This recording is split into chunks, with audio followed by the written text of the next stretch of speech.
Suzee Dunn. She's lots of fun. She's kicking off Michigan month. And she's here to represent Battle Creek in a showdown on the Florida versus show. Did you get all of that? Floridians, welcome back to another episode of Florida versus. I am excited today to have the tidy, the cleanly, the talented, the hardworking, the mouse approved, the wonderful, the smiling, coming out of Battle Creek, Michigan, Suzee Dunn. Suzee, how are you today? I am fantastic. It's basically summer in Los Angeles, so I'm great. How are you today, Peter?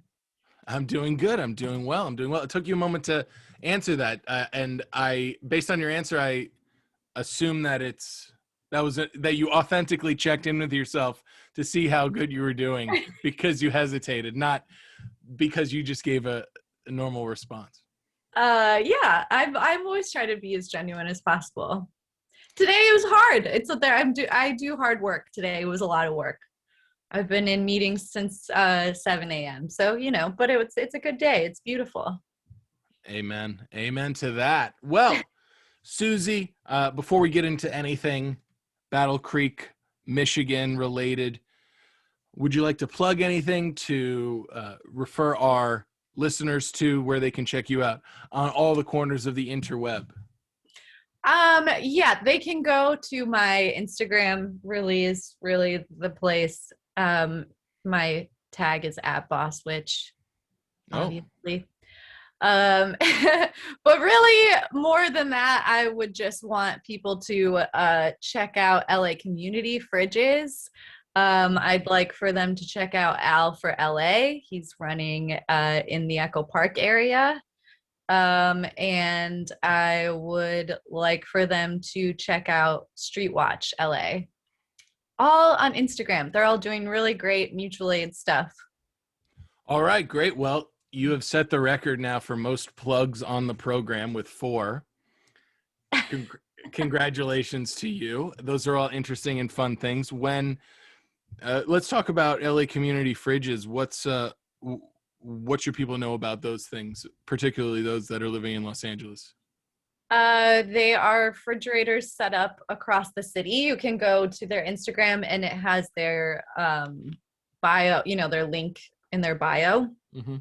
And it has fridge map, and on there they even have it live updates on what each fridge is lacking or what each fridge already has in it. So you can see, you can be like, I have a ton of water. Where can I best give this water? And you can go look at the LA fridges and figure out where to drop it off. You can donate food. You can donate dried goods, money. They're working on creating solar powered fridges. They are always needing repairs. You can join the community and help. There's a Slack that you can get involved with, but yeah, all that information is on their Instagram. That's incredible. So it's just a public fridge and anybody can go there, open it up, peek in. Yeah. Leave. What's that? Take and leave whatever you want. Oh, wow. What if I wanted to go there, open it up, look at everything, then walk around my living room for a little bit, then go back 5 minutes later to check to see if anything's new? Is that okay? Yeah. All right. However you want to use it. How are these powered? Are they? They're usually set up with business establishments. That's part of why they're working on the solar powered, because we have a lot of sun here in Southern California that Sure. could be used for power. But yeah, they're usually set up with business establishments. A lot of them are corner stores, or a lot of them are car repair shops. Mm-hmm. Amazing. Well, that's so cool. What an excellent resource. I'll have to check that out. Now, Suzee, you live in Los Angeles now, but that wasn't always the case. You're coming out of Battle Creek, Michigan. So Suzee, tell me about your hometown of Battle Creek. Battle Creek is great. It's Cereal City, USA. Oh, what does that mean? The Kellogg's headquarters are in Battle Creek, Michigan, and the Kellogg's brothers created their cereal in Battle Creek. And for a while, there was a General Mills facility as well, but now it's just Kellogg's. There was a museum for Kellogg's when I was growing up. Whoa. And the biggest, most important part of it all is that Battle Creek, Michigan smells like cereal. It does. It smells like cereal. So in other cities that have giant smokestacks coming out of their factories, Laverne and Shirley style, they just emit smoke and essentially pollution. But in Battle Creek, they've got those same big stacks, except they're emitting fumes that smell like, just lovely cereal. Is that what you're saying? Yeah, it smells like cooked sugar. It's like caramel, and you can tell when they burn it, but it's like really good when they burn it because it just smells like really good caramel.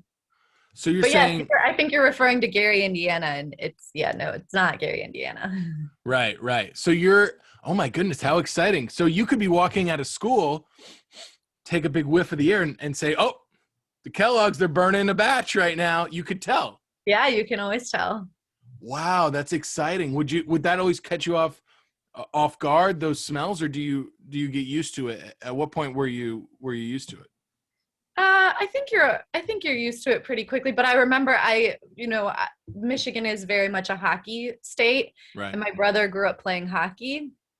And the hockey rink that he played out of when we were younger, because he eventually played out of Detroit, but when we were younger and he was still playing out of Battle Creek, the hockey rink that he played out of and that I skated out of too was downtown right by the factory. So I just remember being a kid and like running outside to smell the cereal.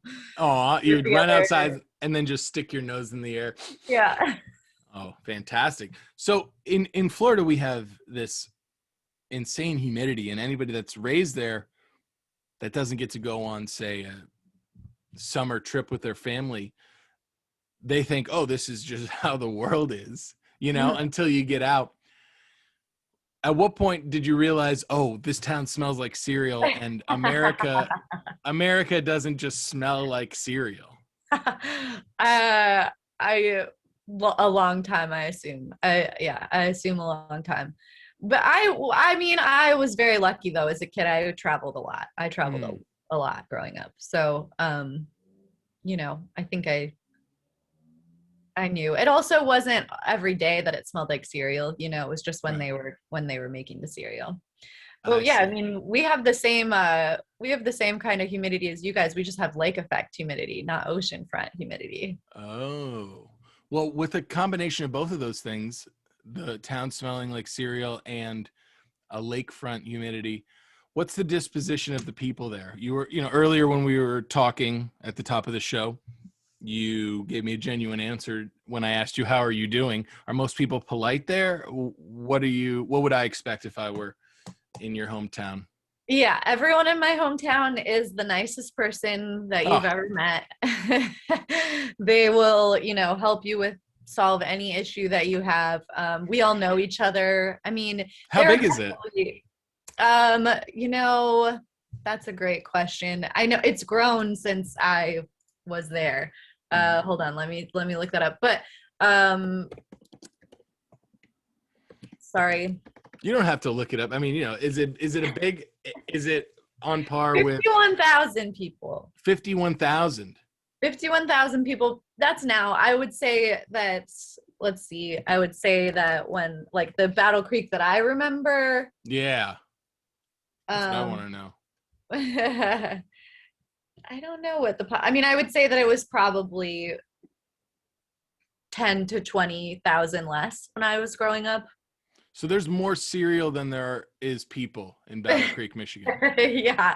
Well, the other thing about Battle Creek that's interesting is that it's directly between Detroit and Chicago. Oh, wow. Like it's the same amount of time, and there's a train that runs that So, I think that a lot of people use it as like a in between, like an in between space for that. Like whether they have housing there, or they have offices there, or they have factory there, or they deliver out of there, So it just kind of creates an interesting space.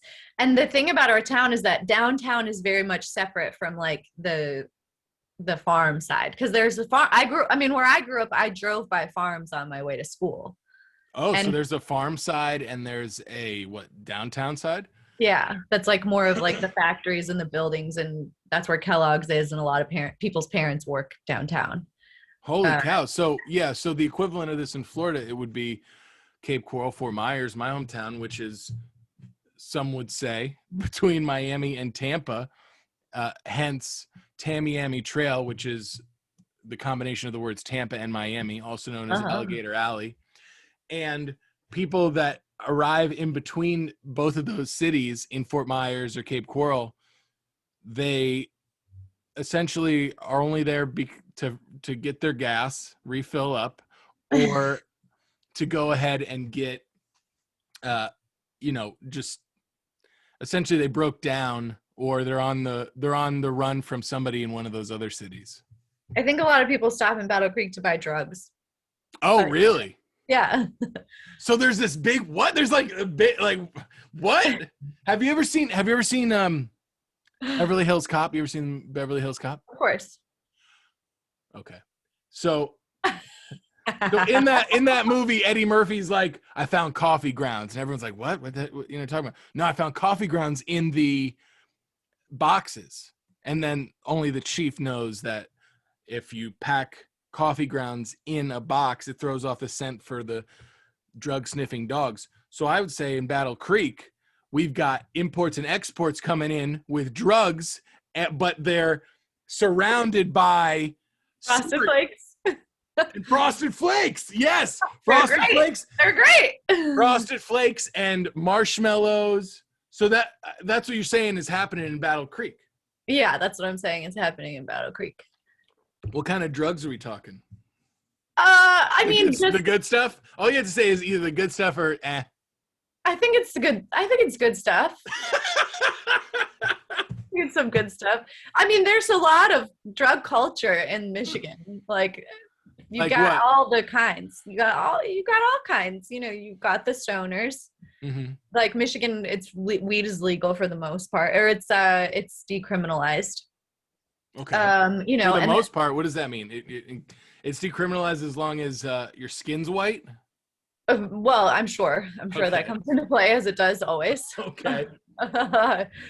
No, but I just mean like they aren't going to get you on just that, but if you're doing other things, then they might add that to the bill, Yeah, just do one illegal activity at a time, I think. Well, no, that's what I tell my little brothers. That's what I tell my little brothers all the time. Don't get caught up doing two illegal activities. Yeah, then it becomes how you're going to talk your way out of that one. And it piles on, doesn't it? Mm-hmm. Mm-hmm. Yeah, that's a good point. If you steal someone's boat and you're in Florida and you're doing drugs on it, that's where they get you. We do that in Michigan too. Yeah, we do that same thing. Steal boats? Uh-huh. No kidding. Do you have a boat? Have you ever gotten on somebody else's boat that you didn't know? Oh my God, all my life.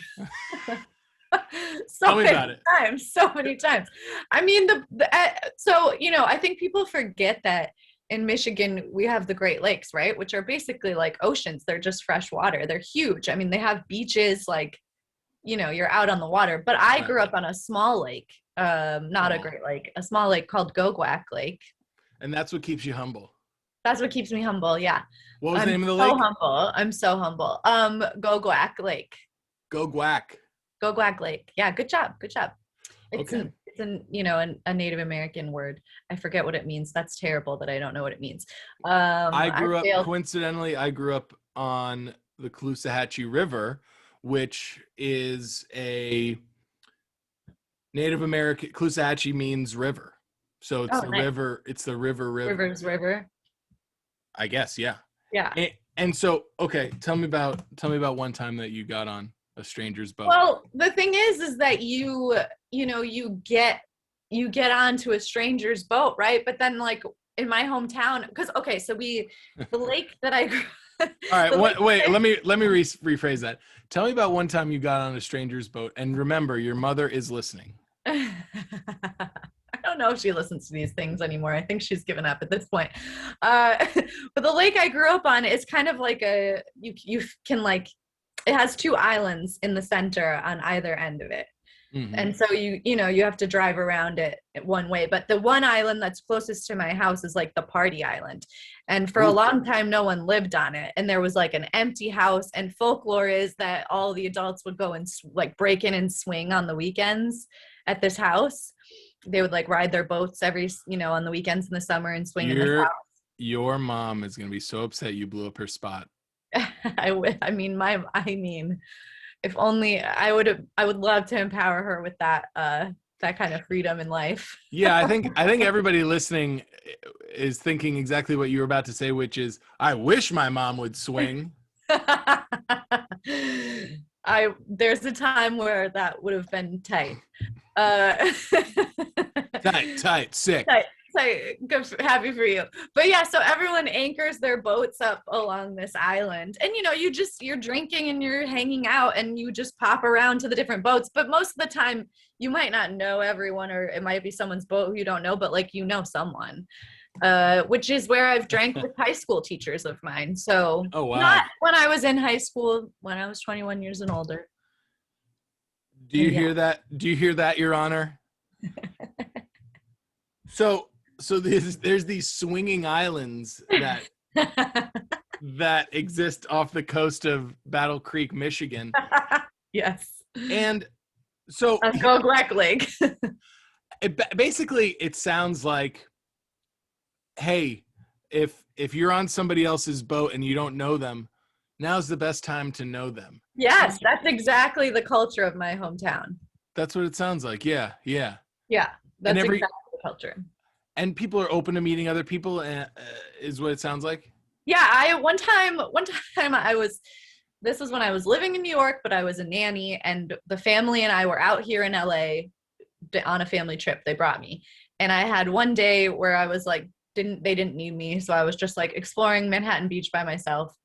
And I'm waiting in line for brunch, and there's this family, and they're wearing Michigan State gear, and I just start trolling them. I'm like, go blue, like Michigan or bust, and I'm like fucking with them.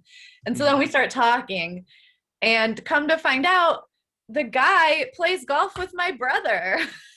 Oh my God. And they're from Battle Creek, and they live up the street from my mom. And then, they end up and they're like, have lunch with us. So I end up having lunch with them.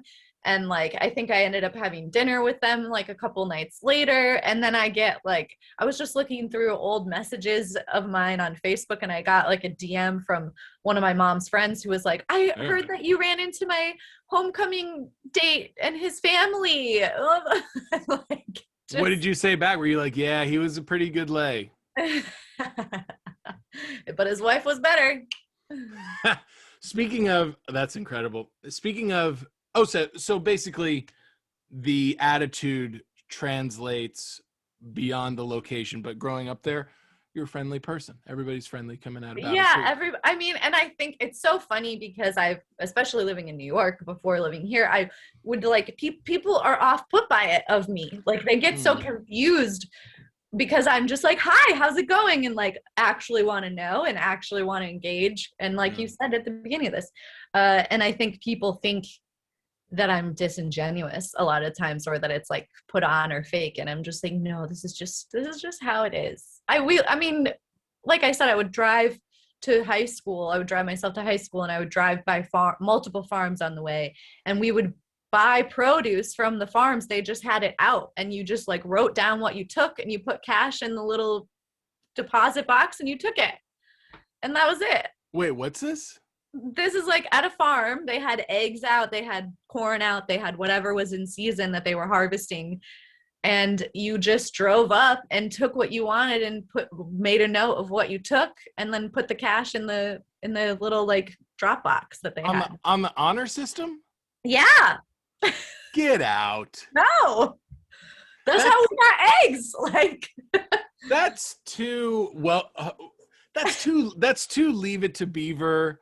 That's too black and white Nick at Night TV. I don't believe that. I literally grew up, I mean, like, I grew up next door to one of the lead food scientists of Kellogg. So I was literally like a food taster growing up. They had us, and I did this before I lived next door to him, but like when I was in junior high, they brought in cereal and things for us to try, and then they would pay us with movie theater tickets.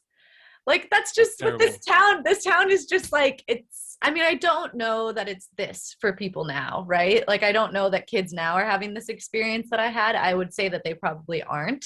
Mm-hmm. But like, I grew up in a neighborhood where you were just friends with all the neighborhood kids. Like, I was the only girl that was my age range, but I was friends with all of them. They didn't care, and we rollerbladed and biked all around the neighborhood, shit kicked. When we got older, we smoked weed together, and literally, like, my mom would just ring a fucking loud ass bell when it was dinner time, and I knew, like, I was like, Kathy Sue is calling, and I have 5 minutes to get home. Like, that was it. That was like, Kathy Sue being your swinging mom.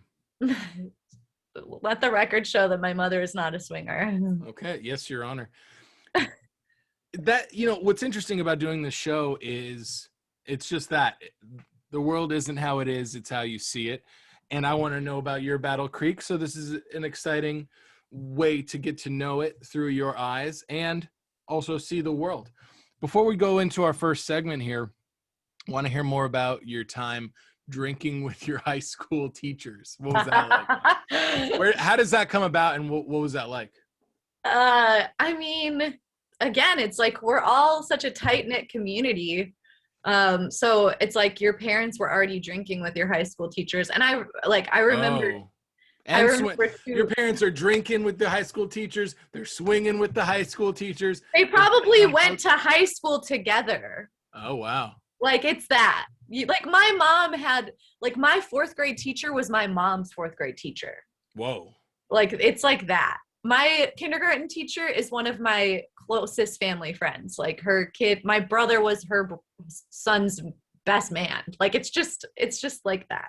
So, I don't know, you're 21 and you're out at a bar and you run into them and you just start drinking and you start talking, and then you're 28 and you're hanging out on the lake and your teacher is yelling across to you, "Is that Suzee Dunn?" And you just have your White Claw in your hand and you walk over and start talking to him. I mean, isn't it interesting that at 21, did you have a different appreciation for teachers than you did in school, or you might have now? Yeah, I think so. I mean, these particular teachers that I'm thinking of, I've been close to for a long time. In fact, one of them, like, they loved, I don't want to be too specific, but they love Dave Matthews Band so much. And like, I've seen, who got your ball, you? Who doesn't love, who ever existed in the 90s and 2000s, like, was alive and cognizant and aware of sights and sounds? Who among us did not have at least a shallow appreciation of DMB? Well, we all went to, I would agree. And so we all went to Detroit to Pine Knob and saw DMB and ran into the teacher and saw them stoned. Like, they were one. No way. Mean, I was stoned. They were, and it's just like, hey, like, you don't, I don't know. And you're like, I'm going to be in your class come Monday. Oh, in school. This is when school It's happened. like the summer. Yeah. The summers between. I was always nervous to have those interactions. If I saw a teacher at the mall for some reason, or if I saw a teacher at a grocery store, I would avoid them. I think that my mom was friends with teachers. So like, teachers came over to our house to like hang out, like friends with my mom, so I had that experience. B, I'm like totally the kid who was friends with the adults. I always was. And then C, I did like every club in school, in high school. I was in every club. And so I knew all the teachers because they ran all the clubs. So like. Let me ask you this. We got away from it for a moment, but the honor system as far as farms go, if I ever see anything like a beverage truck unloading and unsupervised, if I see a carton of eggs just laying on the street, next to a grocery store, if I see an orange that rolled out of a grocery store or corner market and it's just there, I want to take it. Yeah. Do you ever have that feeling? Yeah, of course.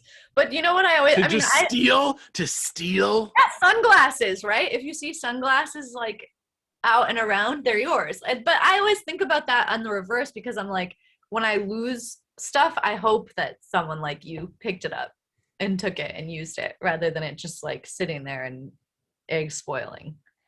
Got it. Yeah. Yeah. That's the Michigan in you and the Florida in me. I'm a socialist. Exactly. And I also, I should also mention that I did say you were mouse approved, meaning you work for Disney as a COVID compliance officer. Nope, that's not my title. What is your title? Sorry, but I'm so sensitive about it. COVID specialist. No. I'm a senior. Hey, COVID. Are you gonna let me say it? Well, if you let me just guess it. Let me keep guessing. COVID. COVID's not in the title. Oh, well, dang. Let say hot or cold. Senior? Hot. Is senior in the title? Okay. Is in the title. Senior safety? In the title. Senior safety lady. That's exactly, that's the official. I knew I'd guess it. What is your official title as far as work goes? I'm a senior health and safety production manager. Oh, that's what I meant. Yeah.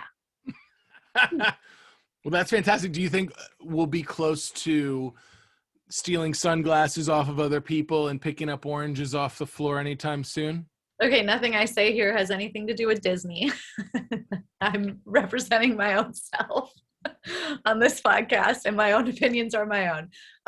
Do you hear that, Your Honor? I listen. Do you hear that, Suzee swinging mama? Stop. I don't know. I mean, here's the thing. I think we're fucking up right now. I think that we're really fucking up right now. I think that we should still be pretty buttoned up for a little bit until we have a good handle on the statistics of people who have been vaccinated. I mean, it isn't even available to all adults right now in Los Angeles County, and so even everyone who wants it can't get it right now. So it's just like, we should probably wait before we're opening movie theaters and we're opening restaurants, and then we're seeing the results and the ramifications of that in other cities. Atlanta, New York, numbers are up. Yesterday,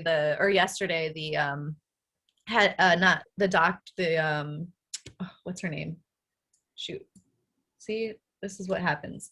She was, talking about, she works with CDC, and she was talking about like numbers and how they're going up, and how suddenly what we were 7 days ago is not where we are now. And we just like really need to buckle down, because I think that presumably if we were to buckle down now and stay focused, we could be out of this by October.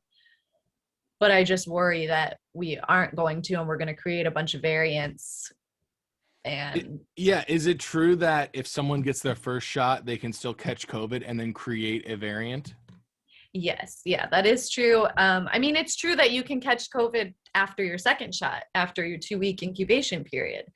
The thing about the shot and the nature of vaccines is that they're there to lessen the response in oneself to COVID. So like, you're getting the vaccine to protect yourself from having a big reaction to the virus.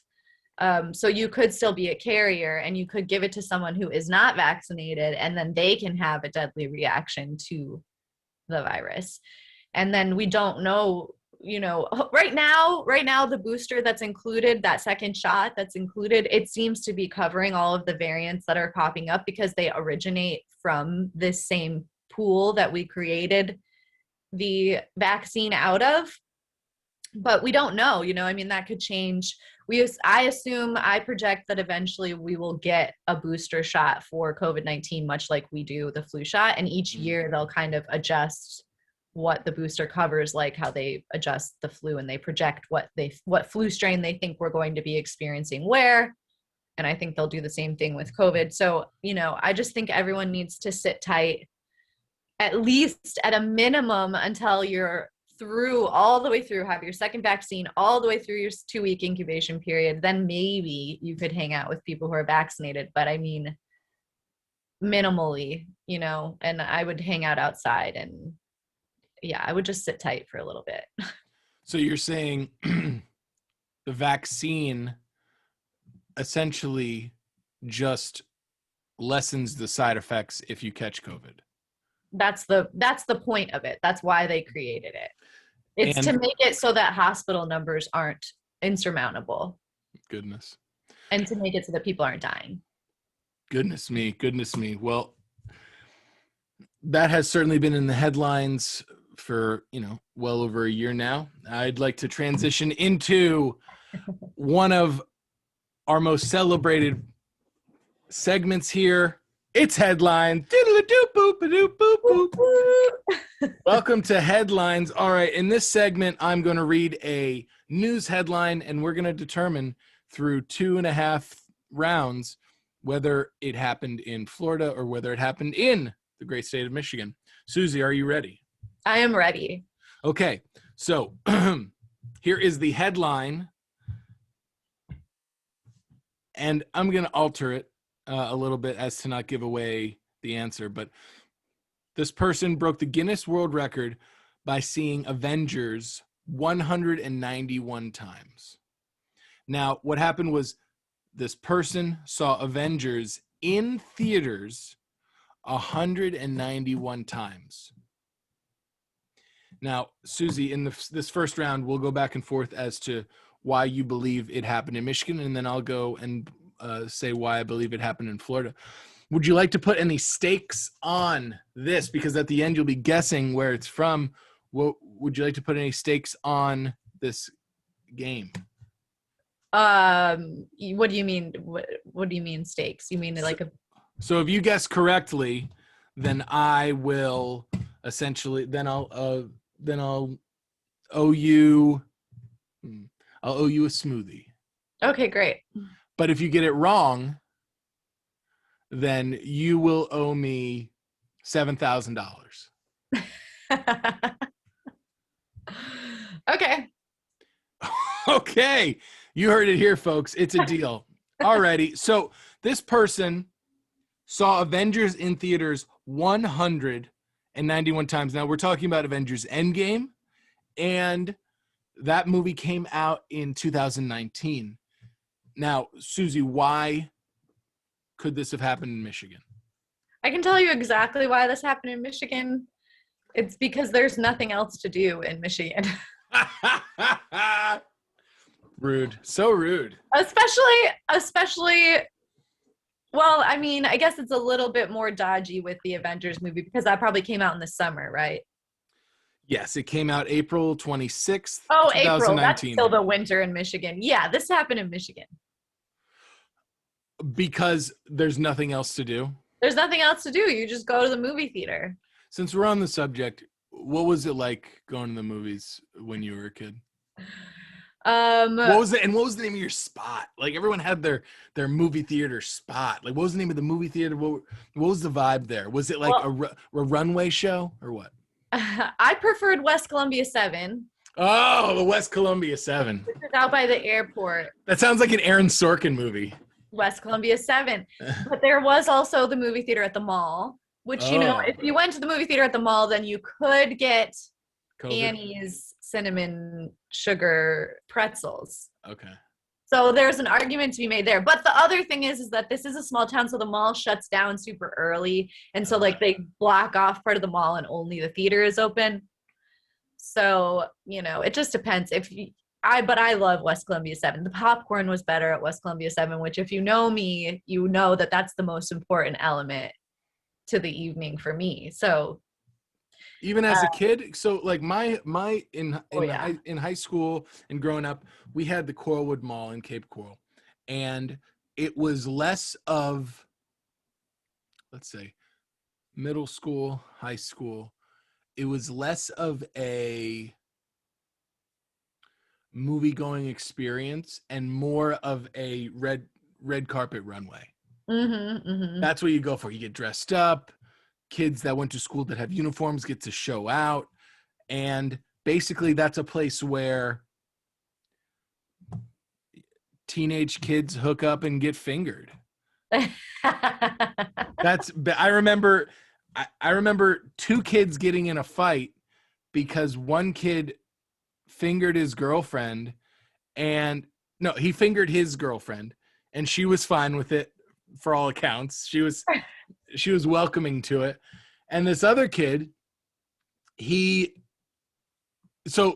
kid Charlie fingered his girlfriend Brooke, and this kid Chase was angry because he thought that meant Charlie thinks he's like the coolest guy in the world. So not only Charlie is pretty cool. That sounds pretty cool. I disagree. I disagree completely. This Charlie, no, thank you. He ran 0 chocolate factories. I'm just saying, like, getting fingering in the movie theater. That sounds cool to me. I gotta say, yeah, at the time it was very cool, and he was very cool to have done it. It like fingering his girlfriend didn't make him cool, but as a effect of him being cool, he was fingering his girlfriend Brooke. And this kid Chase was like, "Oh, you think you're the man?" And so not only was it a place where there's teen fingering. Not only was there teen fingering, but it was a red carpet runway. There was entertainment, the movie, there was food, but because of, quibs like this or like squalms or like, scuffles, it became fight night. And there were also fights. So that was the vibe there. That's what was happening.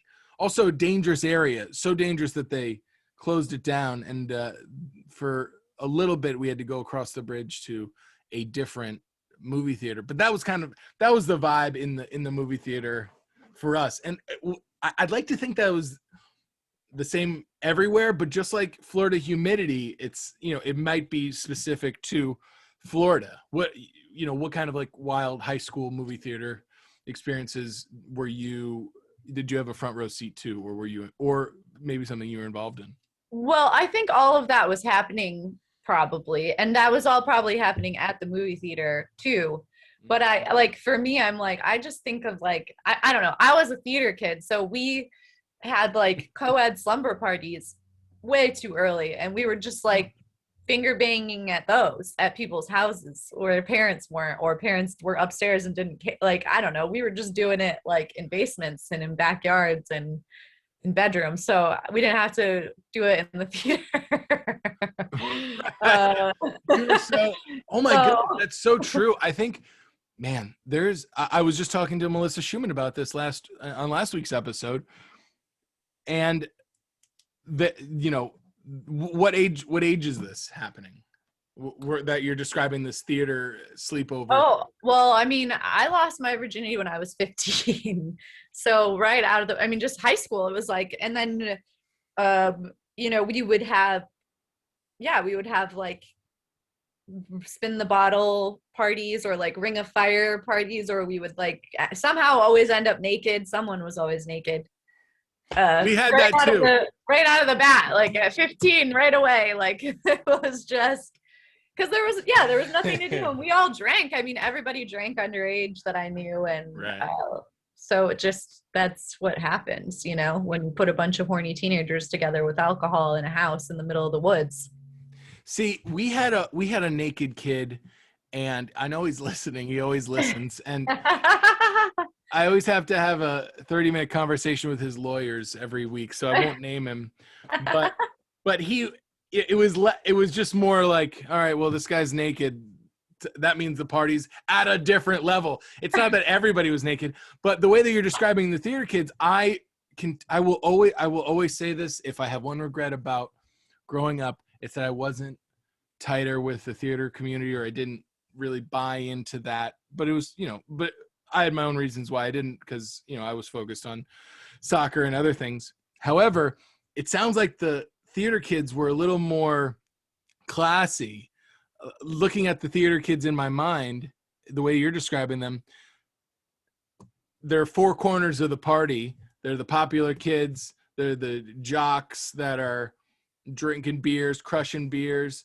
There are the goth kids or emo kids that are, smoking cigarettes. And then in that fourth corner, there are the theater kids who are drinking red wine. And I literally drank an entire bottle of champagne and put a big crazy straw in it. Like that was what I was known for, was just a bottle of Balatori champagne. Yeah, I mean, okay, we were really lucky at our school that a lot of the theater crossover of popularity, it wasn't like we had a lot of athletes that would come and do the fall musical with us because we didn't have a lot of boys that wanted to do theater. Aww. So, and then like summer theater, we would have a lot of athletes that would join us because they didn't have anything going on when they were in the summer, before football started or whatever. So, there was a lot of crossover there. Right. And in a town with, say, less than 50,000 people, the schools couldn't have been terribly big, right? Yeah, and we also my school moved to a new high, like they built a brand new high school, and we moved to it when I was a second semester sophomore. So wow. When we moved to that school, the population of the school got much bigger, and Betsy DeVos was, had a big hand in Michigan education at that time. So kids were able to just like they were like forced to bus out of less represented, less areas that were less affluential. Wow. And were like forced to come in and bus into our school. So like the population grew a lot then, but it was still just such a tight knit community. And also a lot of us theater kids were like me, where like I did student government and like I did other clubs too, and was like involved in the community. Like I helped bring recycling to my high school, which is like one of my most prized things that I did there. So because you can return bottles and cans and get money. So I like worked with the school for 3 years to set up a program so that they could get money from the bottles and cans that they were just throwing away. Did the kids prefer the money, or would they rather have the movie tickets that the cereal companies were offering them for their work? Yeah, we don't want to be paid. We just want free movie tickets. How refreshing. Now, why did this happen in Florida?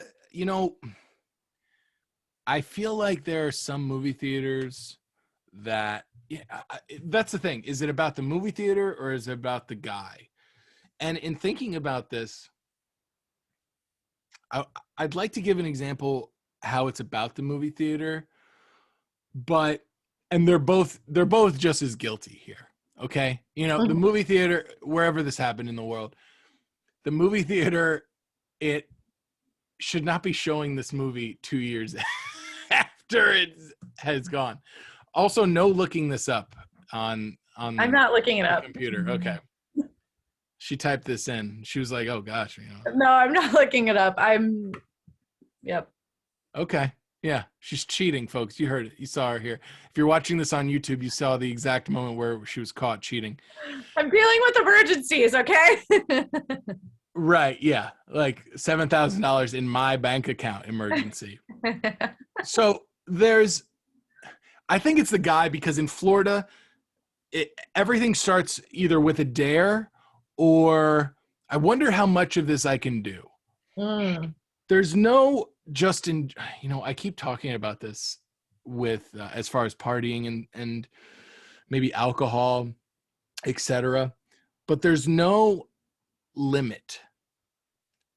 Even people that voted Republican despite Trump, I may know some of those people in Florida, and their belief is, we're going to a lot of places here, but their belief is, I have an unlimited potential to make money, so I'm going to vote conservative so that there are fewer taxes.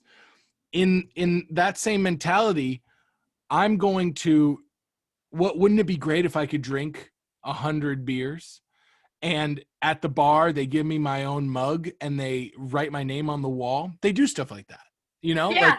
There's 100 taps at World of Beer or Mike's, bar hang or, Skippy's Tomato Spot, any of these classic bars. Dark Horse in Marshall, Michigan. There you go. 100 taps. If you go to each one, or if you drink a pint out of each one, we'll put your name up on a board or something. Or if you'll eat this hamburger on, that's as big as a racket, a tennis racket. We'll take a Polaroid photo of you, and we'll put it up on our wall of Polaroids. And I had my friend Blake Wilson. My friend Blake Wilson did that in high school, and that was pretty awesome, I gotta say. And so everything's a bet, or everything's stretching yourself to the limits, or that belief. So I think it's more of the person, and that's what makes it possible. I don't think when he started out, he was saying, I have to watch this movie 191 times. I think he was saying, I have to watch this movie more than anybody else has watched a movie ever. Then he went home, looked at the Guinness website, was like, all right, 191 times, whatever. Also, 2020 happening kind of helped that. Yeah. Wouldn't you say? Yeah, I would say, yeah. Made it very much easier. Yeah. Okay, but here's the argument though. Okay, wait, I didn't realize, first of all, that this happened. I thought this happened, I guess it makes sense that it took that long.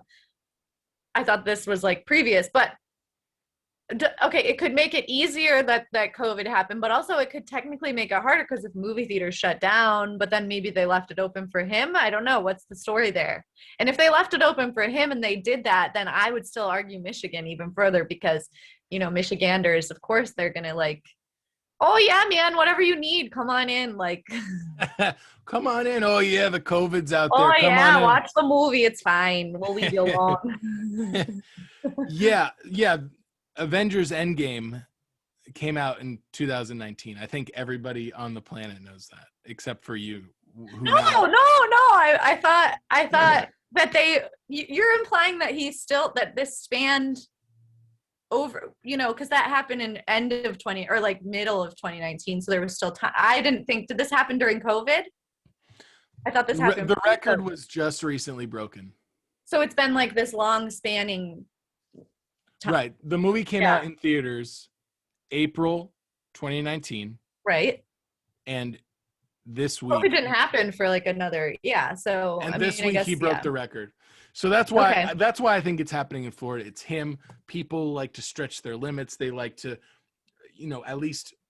But would Florida be accommodating like that? People like to pontificate and at least daydream about what they could possibly do. And this person went above and beyond and achieved that dream. Would Floridians accommodate? That's a different story. I don't necessarily think so, especially during COVID. Or, actually, the way that things are in Florida right now, fully open, no masks anywhere. I feel like that's true. I feel like that could have also happened. Okay, so maybe that's how we did it. In round 2, argue why this could have never happened in Michigan. Why could this have never happened in Michigan? Why do you believe that this did not happen in Michigan?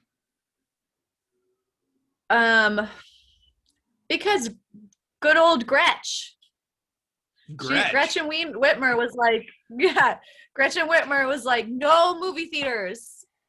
We're done.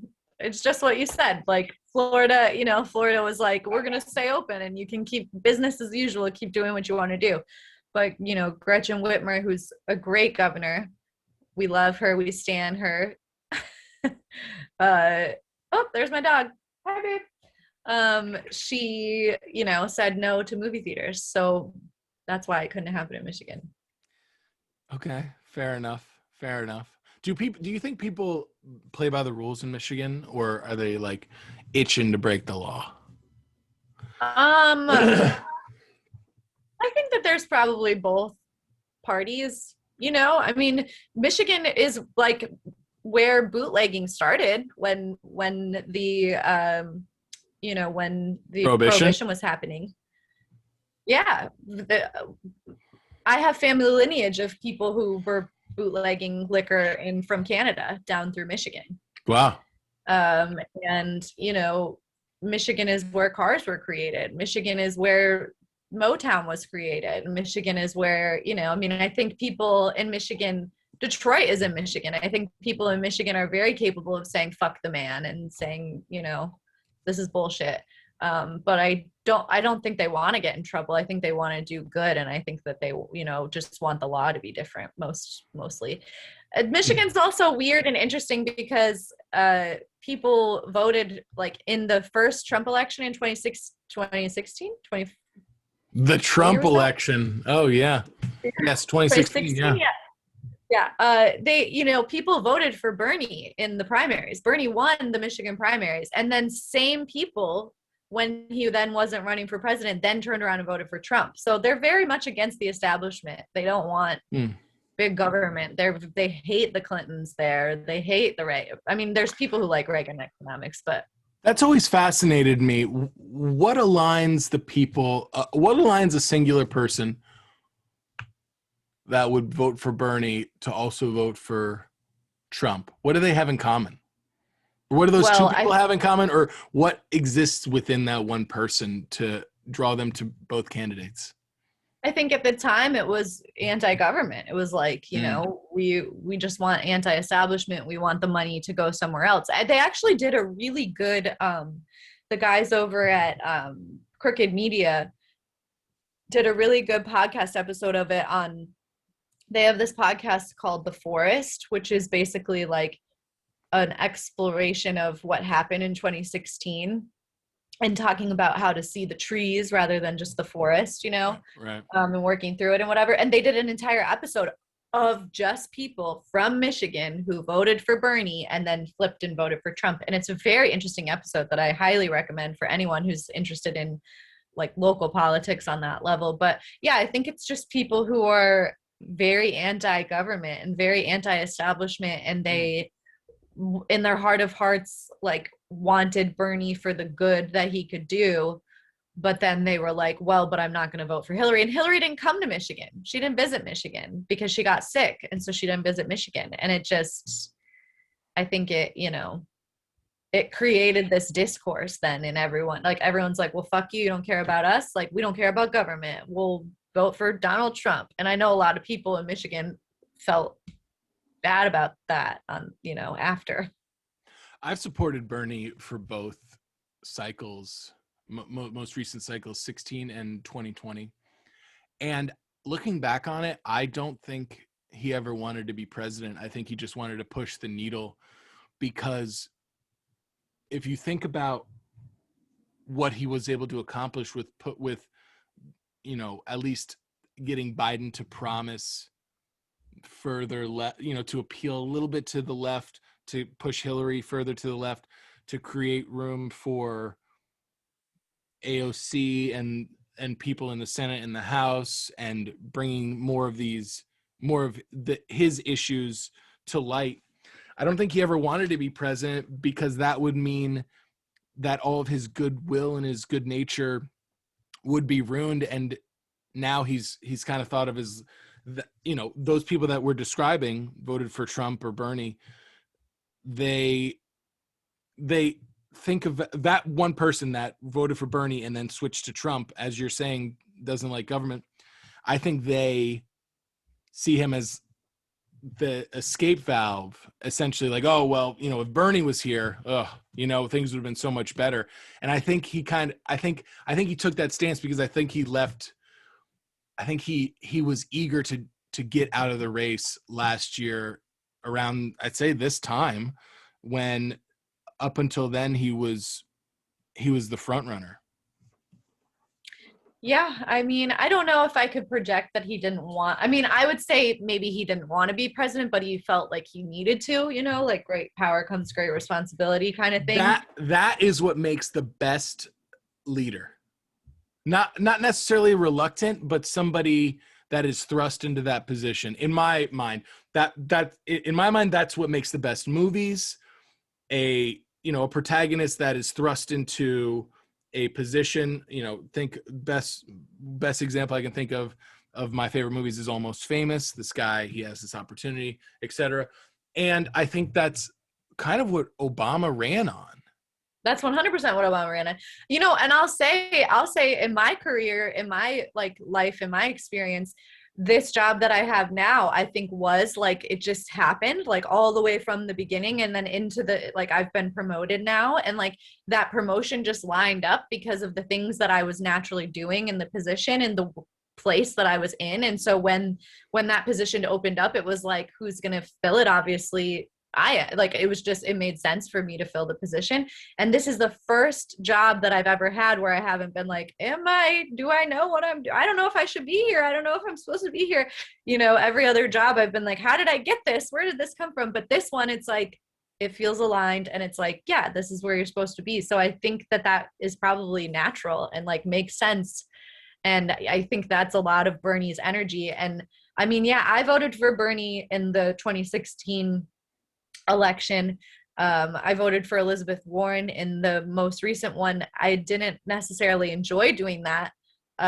She wasn't who I would like absolutely love to have as president, but I didn't think that Bernie was going to be able to do it. And I wanted to get her delegates if possible, because I was hoping that the East Coast would, you know, serve that would serve that side of things. If I can say anything about Biden, it's that, I mean, what's the lesson to learn from Biden getting elected? Is perseverance. You know, he ran for a bunch of times. He's a pretty old dude, and you know, sometimes things don't happen to you immediately. And I think it's what you said, right? Like, I think that the Bernies are here to open the door for the AOCs and for the Natalie Turners and for the oh my God, why am I forgetting her name I can't remember anything right now, from Atlanta, from Georgia. Anyway, and I think that unfortunately we're still not like you think of Stacey Abrams? Stacey Abrams, thank you, Jesus Christ. You know, yeah. I think that there's still just the majority of people aren't ready to turn out, or it's not even that. That's some of it, but I think it's also we're still sorting out this bullshit voting system that we have in place. We're still figuring out how to get people who do want to vote and who are qualified to vote but just don't know that they can, or don't know how to, or go show up and are turned away, or, you know, so we're still trying to sort out all of that. And I just don't know that we have like all the work that Stacey Abrams just did with her group of people in Georgia. And like, that work still needs to keep happening for us to see the results of that work. It can't just be like, oh, that happened in one election and we got a bunch of people out and now we're good to go. Like, no, we have to keep aggressively doing that. And I don't think that we'll see a change and shift in our like macro politics until we create a more easy way for everyone to be able to get out and vote. I don't think that the voters aren't out there. I think that they are. I just don't think that they have access the way that people who are voting for Trump and Biden do. Yeah. And everyone that listens to this podcast knows that I don't like to go into politics necessarily, but it is an interesting thought to think about the brain of a person who would vote for Bernie and then the next time around vote for Trump, and just in the sense of how those two have clashed so much since we were introduced to them on a political level 5 or so years ago. Which is fascinating. They've been clashing for even longer than that. But yes, on this level, on this stage, yes. That's correct. I accept your apology. For me, this did not happen in Florida because, well, here's the thing. I don't think that a movie theater would be... You would have to work at the movie theater, right? And you would have to really love the movie. And I just can't see, with all the sunshine and beaches available, that someone would stay inside and do this. And especially during COVID, you know, Florida was a different place during COVID. So I think there's plenty of things going on. Whereas in other places, the city shut down. Hey, can you sneak me in the back door? I want to see this movie. Remember, I'm going for the record. It's like, oh, yeah, okay. Whereas in Florida, things were shut down for like a month, but you can't watch Avengers Endgame 191 times in a month. So that's where I'm in on that. And, I've talked about my high school jobs at Brewster's. If you came in to the ice cream shop and I even met you in passing, I gave you free ice cream.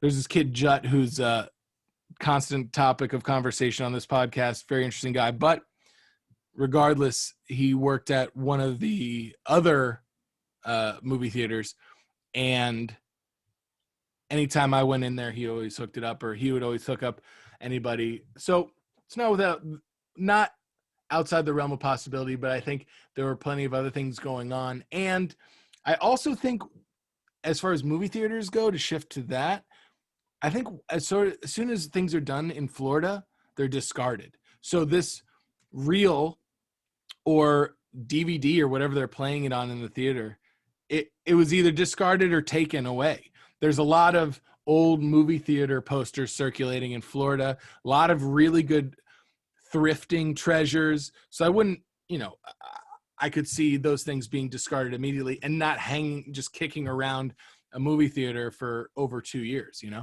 Mm-hmm, mm-hmm. Okay, so Suzee, with all the facts that we just made up, what is your conclusion? Where did this happen? Did it happen in Michigan? Did it happen in Florida? Or did it happen in neither place? Oh, curveball, huh? Yeah, Well, curveball. Curveball, little curveball, huh? Oh.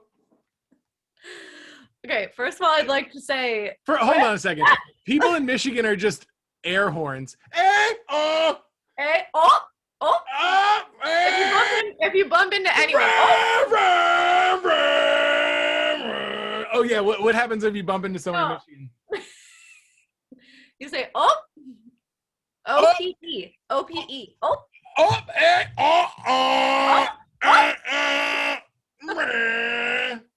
No, Peter, I think this is just how you perceive me. I don't know if this is people in Michigan. You're an air horn. I'm an air horn. I would also like to preface the answer to this question by saying, if it did not happen in Michigan or in Florida, then I do not owe you $7,000. Okay. Well, you can guess however you want. You can guess Michigan. It happened in Michigan. I'm confident in it. It happened in Michigan. Okay. And that's your final answer? Yes, that's my final answer. All right. Well, I'm happy to tell you that you are in fact wrong. And this happened. New York Post reporting on March 30th, Florida man breaks Guinness World Record by seeing Avengers 191 times. Florida-based personal trainer Ramiro Alanis has broken the Guinness World Record for the most cinema productions attended, same film, after watching Avengers Endgame in theaters a whopping 191 times in 94 days after the movie premiered in 2019. So it was during the, all right. He's a 32-year-old trainer, and yeah, he's out of Florida. Florida man will get you every time. That's why I have to code the headlines, because it's always Florida man. That's you, babe. That's you. You're a Florida man. Okay. Thank you. What makes me Florida man? What makes you Florida man? Yeah, I only ask because I'm trying to figure it out myself. I feel like you walking around in your rainbow Crocs, drinking a cocktail around your local park, that makes you a Florida man. I am what I am.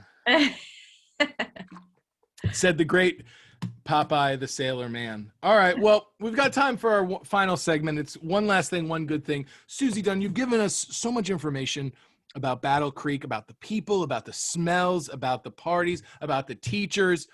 If I found myself in between Chicago and I don't know, the middle of in Chicago and Detroit, if I found myself in the between Chicago and Detroit in Battle Creek, what is one thing that I should know?